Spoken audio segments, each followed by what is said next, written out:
Today we're going to read a very wonderful text, the most powerful text in the world for delivering everyone from their miseries, Bhagavad Gita, chapter 12, text 13 and 14. Om Namo Bhagavate Vasudevaya.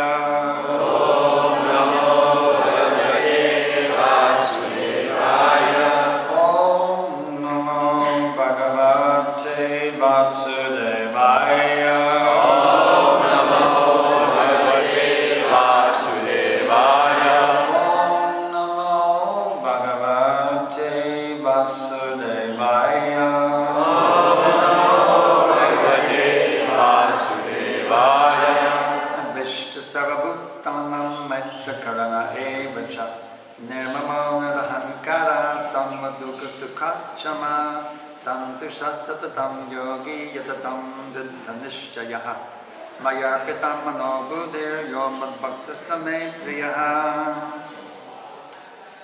Translation and purport.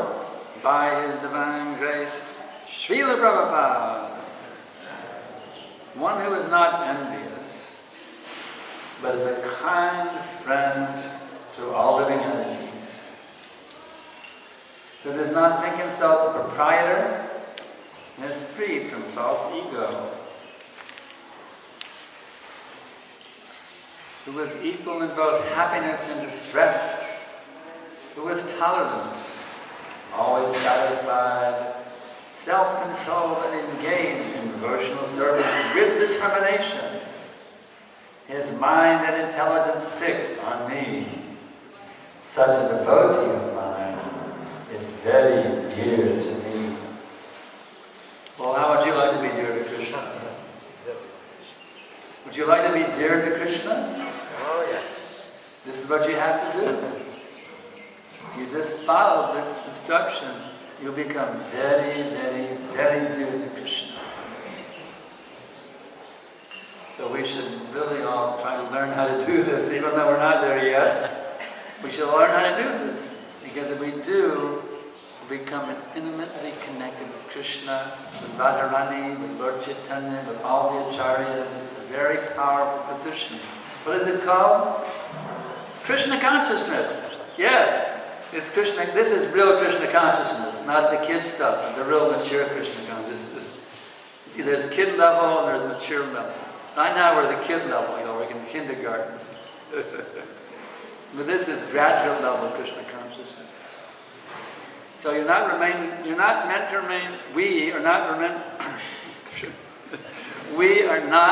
to remain kindergartners in Krishna consciousness.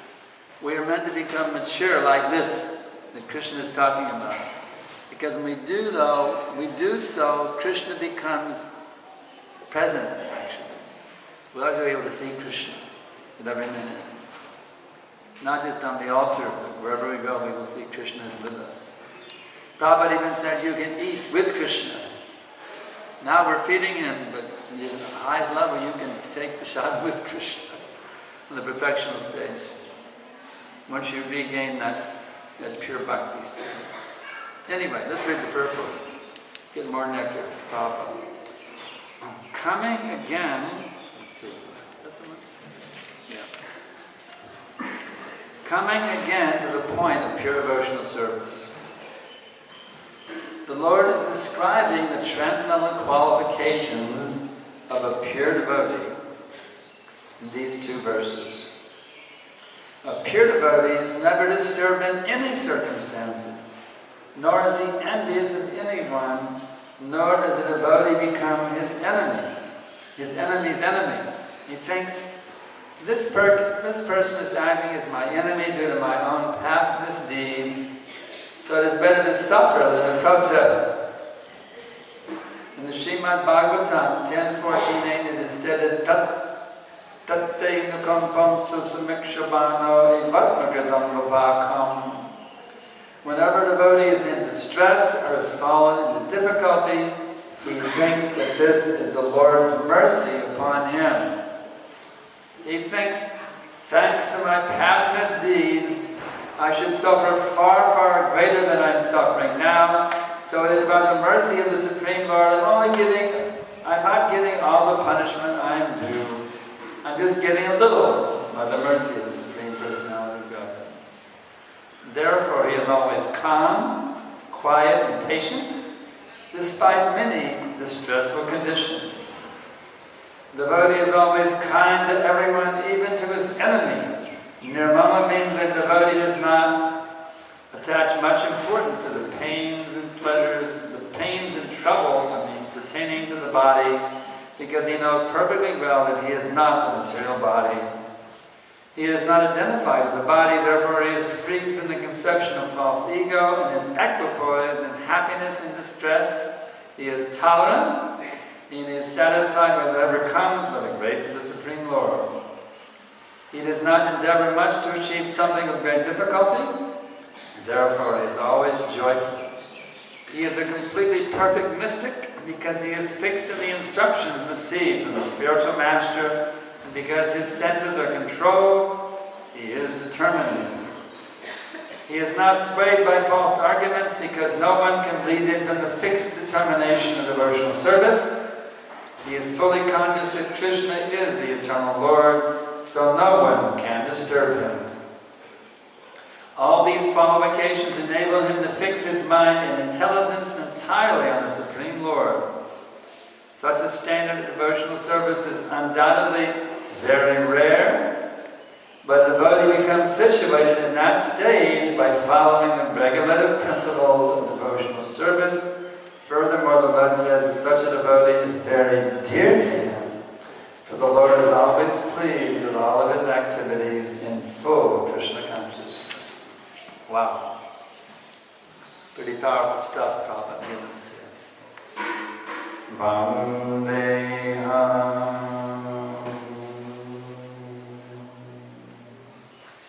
Shri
This is a pretty exciting verse, actually. Very exciting. think that we can actually achieve such a state of consciousness just by following the regulated principles of devotional service. These are called the regulated principles of freedom. We may feel restricted sometimes by the regulated principles. Oh, I can't do this and I can't do that. But they are not at all negative. Actually, these regulated principles liberate us. They bring us to this position, as Prabhupada says here, such a standard of devotional service is undoubtedly very rare. Does that mean we can't achieve it because it's rare? By the mercy of Guru and Krishna, each and every one of us can achieve this very rare state of pure bhakti. So you have your choice.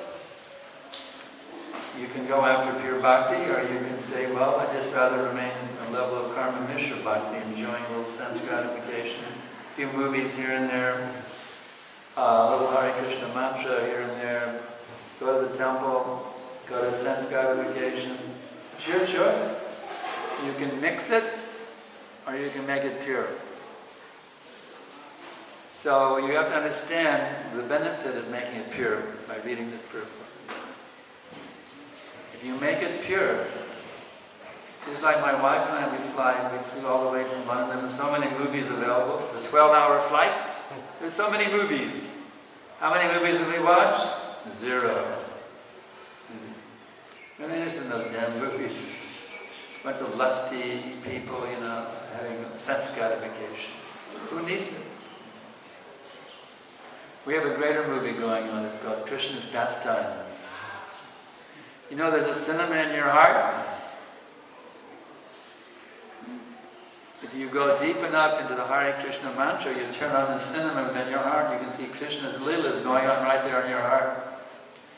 And this is better than Hollywood, because actually these cinemas are so amazing, you can actually enter into them as a participant. And that liberates you. You can actually enter into the pastimes of Krishna as a participant. Even in your present body. Of course, that's a very rare stage, but the point is, there's all kinds of nectar awaiting us if we take this process seriously. All kinds of nectar available. So, don't think this is just some, another temple. There's so many temples, so many churches, so many synagogues, so many mosques. Not just another this is my neighborhood temple, so I go to it. You have to come beyond that level of understanding. This is the highest truth. This is the highest knowledge, the highest truth. And this process that we are teaching you here, actually we're simply little servants of Prabhupada, that's all we really are. What Prabhupada is teaching here through his books and through those devotees who are purely preaching his message is how we can get back to our original identities. I was blessed with the most amazing verse to speak on this morning in Phoenix. Prabhupada was talking about our swarupas in the spiritual world and how we can get back to them. Each one of us has an identity in the pastimes of Krishna. In the spiritual world. We are not residents of this material world. And they ask you when you fill out the forms for immigration, what is your citizenship? And I have to put USA, but that's a joke. Actually, each one of us is a citizen of the spiritual world. Right now, we're just out of our home country right now, in a foreign place. The material world is a foreign country. We are actually all citizens of the spiritual world, and we're in a foreign country right now. So now that we're here, Prabhupada always said, make the best use of a bad bargain. What's the best use of this bad bargain? Well, take initiation, become fully surrendered to your Guru Maharaj, follow the teachings of Srila Prabhupada, and get back to your original identity. And at the same time, as we make that revolution within our heart, we're also instructed by Sri Chaitanya Mahaprabhu to make an external revolution. Revolution within, revolution without. And this gets really exciting, actually. I was just reading in the car on the way here. I was wondering, well, I had this, did Prabhupada ever say that the whole world was waiting for Krishna consciousness? I was wondering. So on my smartphone I have the database, so I typed in whole world is waiting, and sure enough, in January 1973 in Mumbai, India, Prabhupada was saying the whole world is simply waiting to be awakened in Krishna consciousness. Now does that give us an opportunity? Or not? What do you think? If we of the Krishna consciousness movement, and the whole world is simply waiting to be awakened to Krishna consciousness, does that give us some kind of an opportunity? Yes or no? Yes. Yes? Yes. Everybody agrees yes? Yes. What about in the back? You agree? If we are Krishna conscious and the whole world is waiting to become Krishna conscious, does that give us some kind of an opportunity? What about in the back? What do you think in the back? There's silent in the back. Can y'all speak English back there? Anybody speaks English in the back? Raise your hand. Nobody raised their hand. They don't speak. There's only one speaks English back there. No, a few more. Okay. So the point is, we're all blessed right now with the greatest opportunity in the history, because Prabhupada has come. He has brought Lord Chaitanya's movement outside of India. It was only within India until Prabhupada brought it outside. Some other godbrothers tried, but they weren't successful. Ban Maharaj tried. But Prabhupada now has brought Krishna Bhakti outside of the holy land of India, and he's made it a worldwide phenomenon, Krishna consciousness movement. And whether they know it or not, the whole world is actually waiting for it. We go on Harinam, it doesn't look like they're waiting for it, does it? They go, you know. But actually, they are. They're just very much asleep. It was actually shocking to see their faces on Harinam yesterday. They're so covered by the modes. Oh my God. People are so much covered by the modes of nature. But the thing is, the more we become purified in our own sadhana, the more we become empowered to awaken them. So there's two reasons we should become pure devotees of Krishna. One, for our own benefit. Because when you're a pure devotee, you're swimming in an ocean of unlimited nectar at every minute. Not only an ocean of unlimited nectar, but an ocean of ever-increasing nectar at every minute when you become a pure devotee. But on the other side of the coin, the more you awaken pure bhakti within your heart, the more you become empowered to impregnate the living entities who are suffering in the cycle of birth and death with Krishna consciousness. It's called empowered preacher. You see, the more you have Krishna, the more you can give Krishna, and the more you have Krishna, the more you can give Krishna. That's what I meant to say. The more you have him, the more you can give him. Yeah, that's right. So then, how do we become fully absorbed in Krishna consciousness? That's the key. That's why we have a society for Krishna consciousness. Because sangat sanjayate kama, one's consciousness is developed according to the company that he keeps. If you associate with devotees, you'll become a devotee by that association. So devotee association is a very, very important thing. The more you associate with devotees, the more your Krishna consciousness becomes manifested.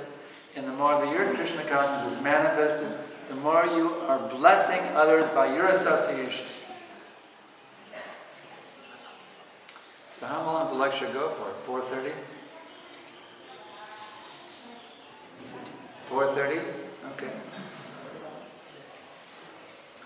Maybe there's some questions we can try to answer. Okay.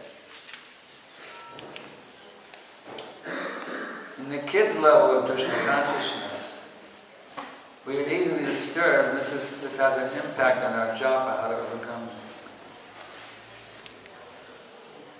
Well, don't remain on the kid's level. That's all. You have to have the determination that now I must become the pure devotee of Krishna. What's the difficulty of having determination? You think you're going to lose something? Are you afraid of losing something if you fully surrender to Krishna? Just all you have to do is say, my dear Krishna, please, my dear mother Radharani, and my dear Krishna, please bless me that now I can fully absorb myself in your devotional service. Sincerely beg them. And there's a special prayer for doing that. You know, everyone know that prayer? Begging Radha and Krishna for pure bhakti? What's that prayer? Hare Krishna, Krishna Krishna, Hare Hare, Hare Rama, Rama, Hare Hare. So as much as possible, chant Hare Krishna. 16 rounds is only the beginning.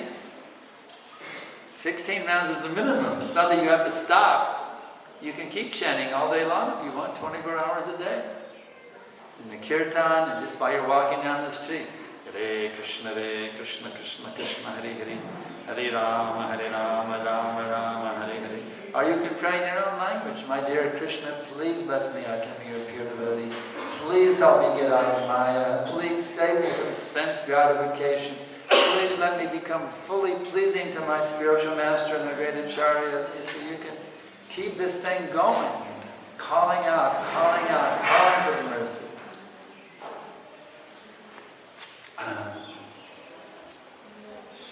There's a saying, the duck who quacks the loudest gets the most crumbs. So the more you beg Krishna for the mercy, the more you're going to get the mercy.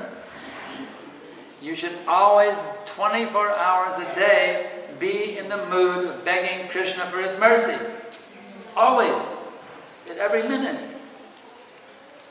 Why not? Is there any reason not to? If you're always in the mood of begging Krishna for his mercy, 24 hours, that mercy is going to be flowing upon you. As Prabhupada said, you like torrents of rain in the monsoon season. That mercy will rain upon you. You constantly beg for it. So why not?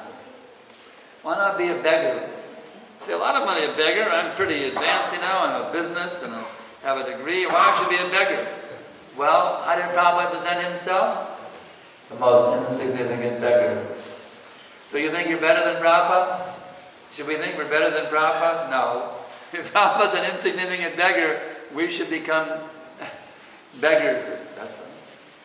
Begging for the mercy. Begging for the mercy. Please Guru Maharaj. Please Srila Prabhupada. Please Lord Chaitanya Mahaprabhu. Please Shri Shri Radha and Krishna. Please Goswamis. Please Acharyas. Please bless me for the awakening of pure love of God within my heart. Please save me from this lust. Sometimes devotees have trouble with lust. You see? Sometimes they have trouble with lust. Well, if you beg Krishna to save you, he will. Instead of beg. Beg Krishna. Next question.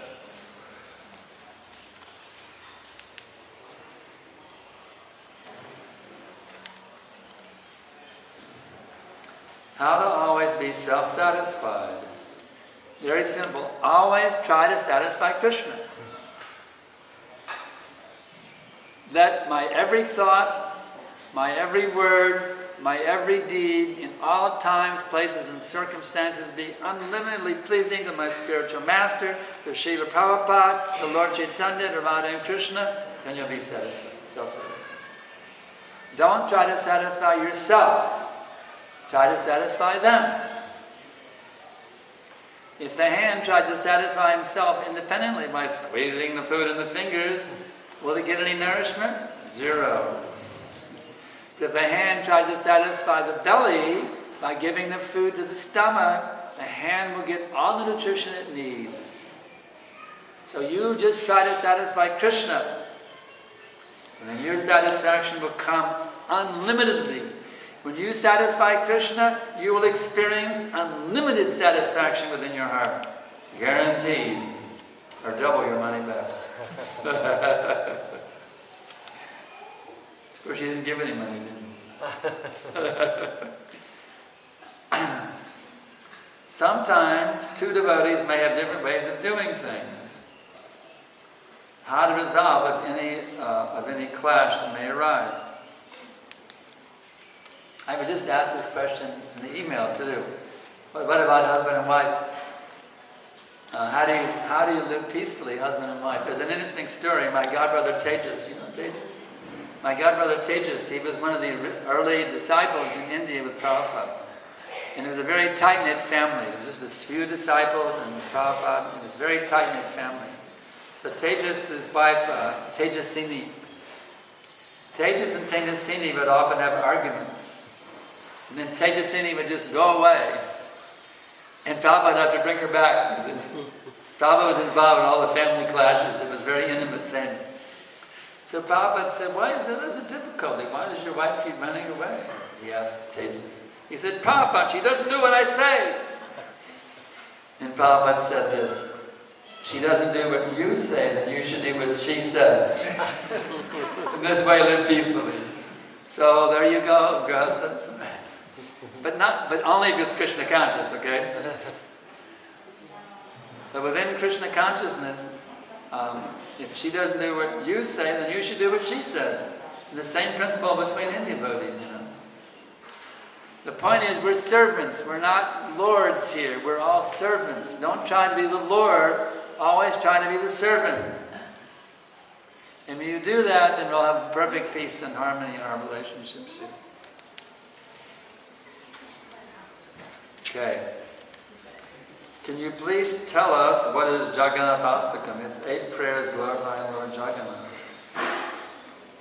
Kadachit kalindi tatalipina sangita karavam mudabirvina rivadamna kalamasmaramadupam ramashambhu brahma marapatti ganesharchitapado Jagannatha Swami Nayana Patagami Bhagavatu Me.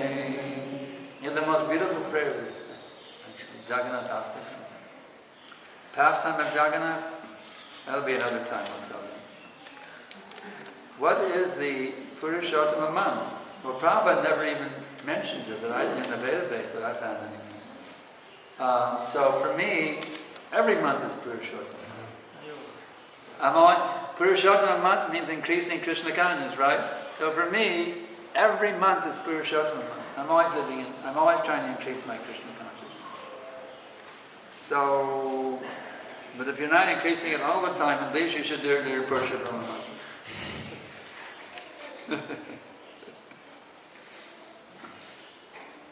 How Hare Krishna people do last rites?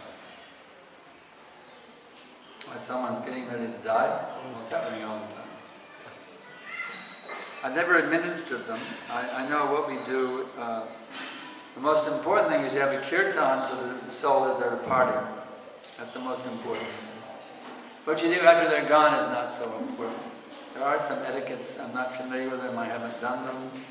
But I know the most important thing is while they're leaving, you must have a kirtan. I know my father, who was not a devotee, but he was very sympathetic, and he helped very much in me in my devotional service. I'm eternally indebted to dear old Dad. He did a lot to help me and facilitate me in my devotional service, even though he wasn't directly a devotee. And he was in a retirement home like 10 miles away from our house. My brother, who also lives in the same town as me, brought Dad up there when he was getting ready to leave. And put him in a home near, actually not far from us. So Bob called, my brother called, that Dad's getting ready to die, so we jumped in that car and I had a kirtan. And sure enough, during the kirtan, he left his body. So that's the most important thing, you have a kirtan. Have a kirtan. That's the most important thing you should do.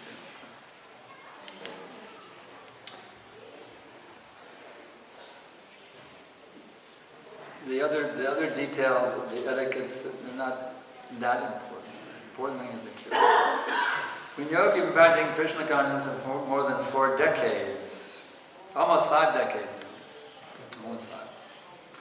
after so many years, can you tell us if you are dear to Krishna?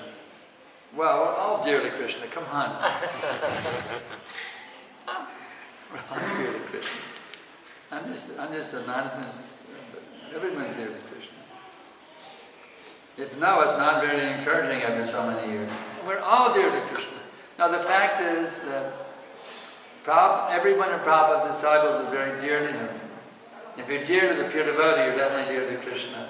When I get a letter from Prabhupada, I got many letters, my dear Sankarshan. So I know I'm dear to Prabhupada. So if I'm dear to Prabhupada, even as a young brahmachari, I was dear to Prabhupada.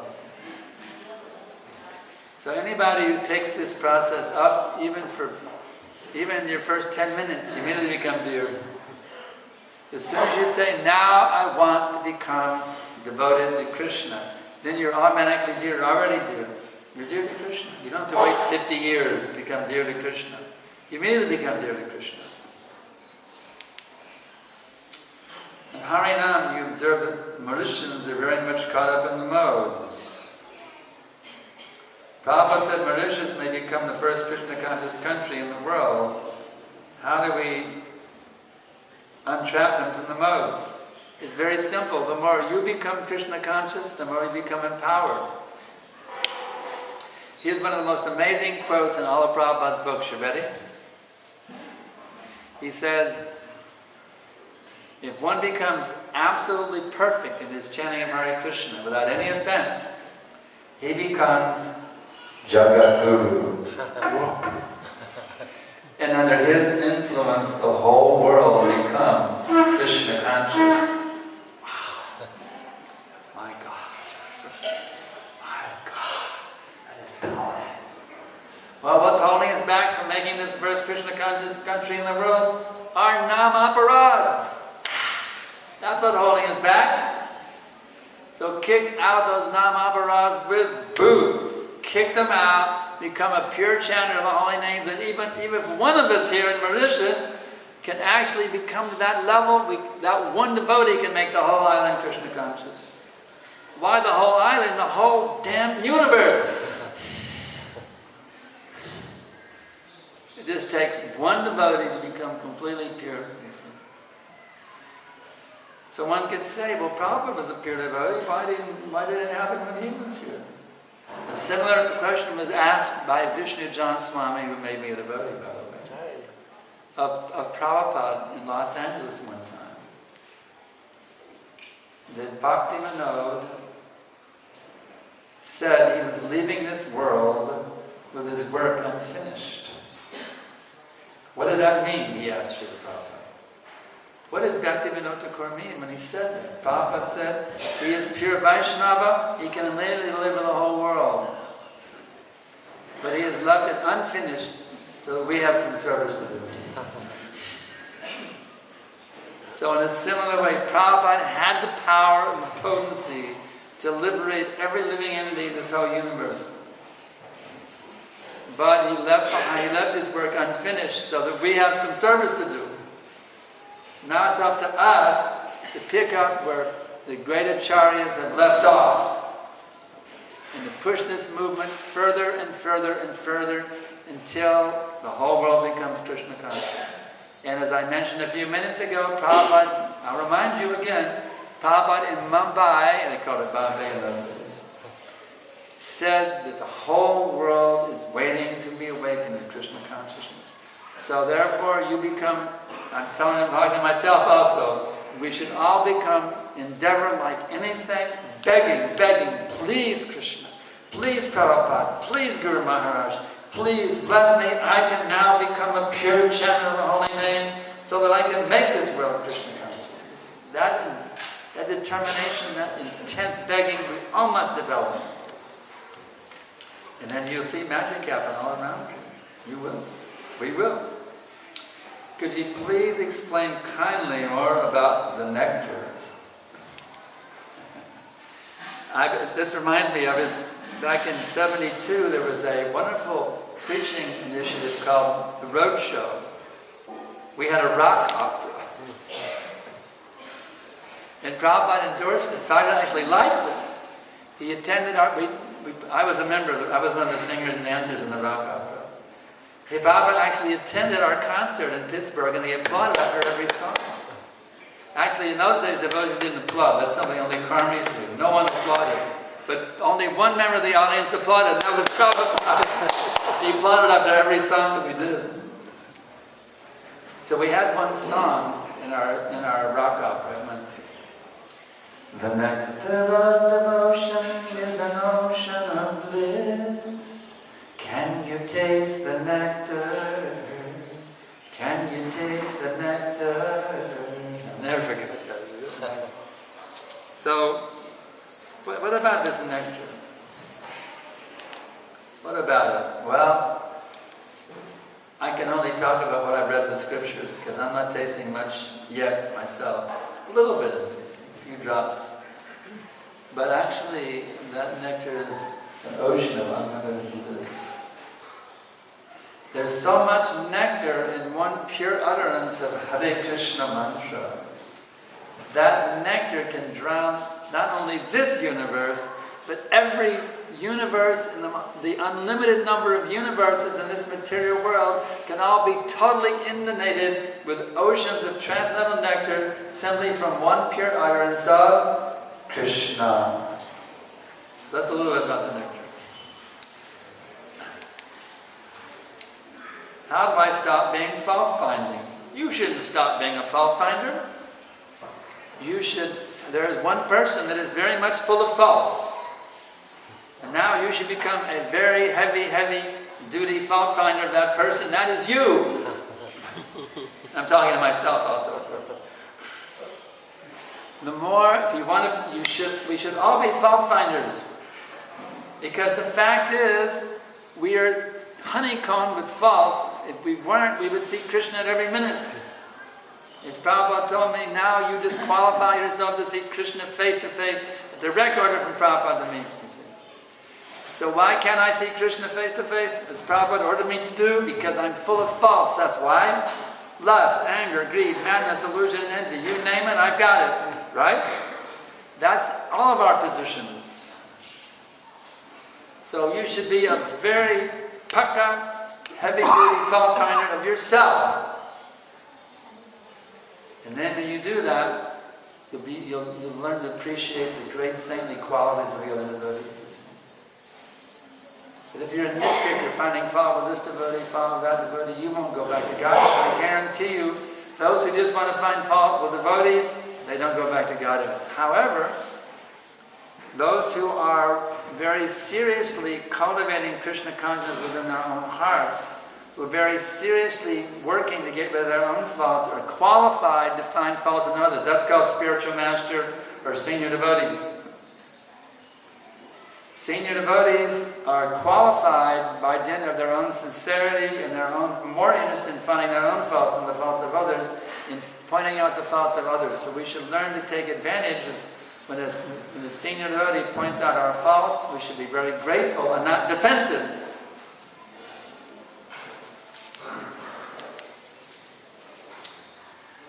Why do we have a tendency to satisfy ourselves? Because our actual nature is to satisfy Krishna.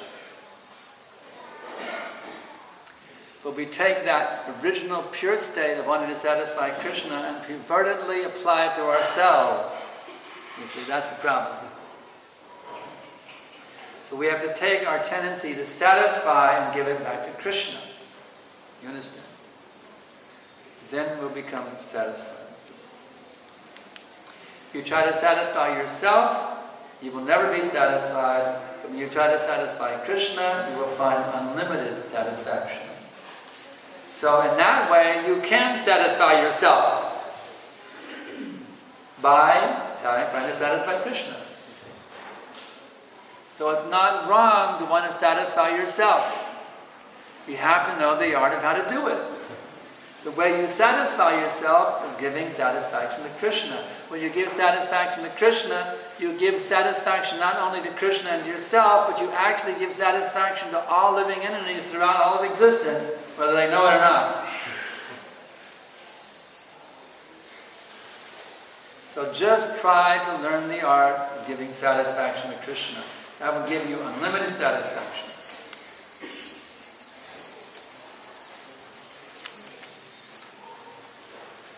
Why does sleep come while chanting? Because we don't have any taste. We're more attracted to sleeping than we are to chanting. That's a fact. We have taste for sleeping, but not for chanting. Tama guna, we think it's very nice.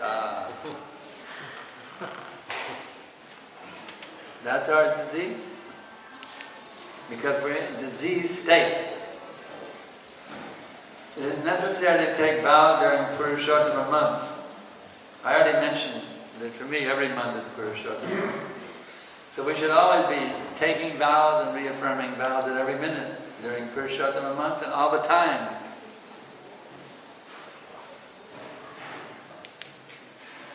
How can we satisfy Krishna? Well, satisfy your Guru Maharaj. Say, why do I need a Guru Maharaj? I'll just satisfy Krishna. Well, what does Krishna say in the Adi Purana? Ye me bhakta jana parta, na me bhakta tache jana, mad bhaktanam chiye bhaktas, te me bhakta tama mata. My dear Arjuna, the one who is my devotee, na me bhaktas. He is not my devotee. But the devotee, my devotee, he is my devotee. So that's how you satisfy Krishna. Just try to learn how to satisfy your spiritual master. Now I had a lot of correspondence with Srila Prabhupada. Got many letters from him. But the one time Prabhupada expressed the most pleasure with me was when I talked about how the people were suffering without Krishna consciousness and how we could give them Krishna consciousness. So from that I learned this is the key how to satisfy Krishna. You take up the mood of spreading Krishna consciousness, wanting to help the poor people who are suffering without Krishna consciousness. This is confirmed in the Gita. Krishna says there's no one more dear than even the preacher, nor will there ever be anyone more dear. So just try to take up this mood of delivering the suffering people of this world from their miseries by spreading this Krishna consciousness movement. And I guarantee you, Krishna will shower you with torrents of rain like the monsoon season. Hare Krishna devotees shave their head, and some leave a little at the back of their head. No, all of them do. Or they're supposed to. Kindly explain the significance of it. Prabhupada said that Krishna can grab you by and pull you back together. Of course, your body, it's a simile, obviously, because the material body doesn't. Now this marks it. Well, he has a nice sikha. This little boy has a very nice sikha. This marks us as Vaishnava. This is part of our insignia. Tilak, Kantimala, and the Sikha. I remember when we joined, the original members, no Indians joined in the beginning. The only people who came in the beginning were the hippies. And we all had long hair down to our shoulders, and boy, so many long sikhas in this kind of days. Everyone had long sikhas down to our shoulder, big, huge, long sikhas. It was quite attractive, actually, all those long sikhas, all the hippies. So, yeah, the sikhas are very nice. We love sikhas. It's very ecstatic to have sikha. Very, very ecstatic. It's our Vaishnava insignia. So we have about 1 minute left. I think the question well has run dry. And I can just kind of do a wrap up here. I'm just absolutely delighted to be here. I just really feel like I'm in Vrindavan forest. There's a forest, it's Krishna Balaram. I really feel like I'm in Vrindavan forest. It's amazing to read about it and to read the Krishna book, all about the pastimes in Vrindavan. Just amazing things going on in Vrindavan. Krishna's flute, especially. And Krishna played that flute. Oh my God, it's so amazing. Everybody was completely, even 33 million demigods bowed their heads when they heard Krishna's flute. 33 million demigods bowed their head, and they were astounded because the demigods have some pretty sophisticated musicians. The Gandharvas, they can play some pretty sophisticated musical arrangements. But the demigods are expert in musical arrangements. But the musical arrangements of Krishna's flute playing were far beyond their comprehension. They could not even comprehend how Krishna could make such amazing musical arrangements on the flute. So in this way, we meditate on these pastimes of Krishna. You see the name of Krishna, pastimes of Krishna, the devotees of Krishna. Just somehow or other absorb yourself more and more and more and more in Krishna consciousness 24 hours a day, and you'll be living in the spiritual world. Even though externally you're in Mauritius, within your heart you'll actually be in Goloka Vrindavan, with Krishna and Radharani and the gopis and the cowherd boys and all the acharyas and the Goswamis. You can live with them every minute within your heart if you seriously cultivate Krishna consciousness as your only business. I repeat, your only business. Thank you very much. Shri Prabhupada Ki Jai.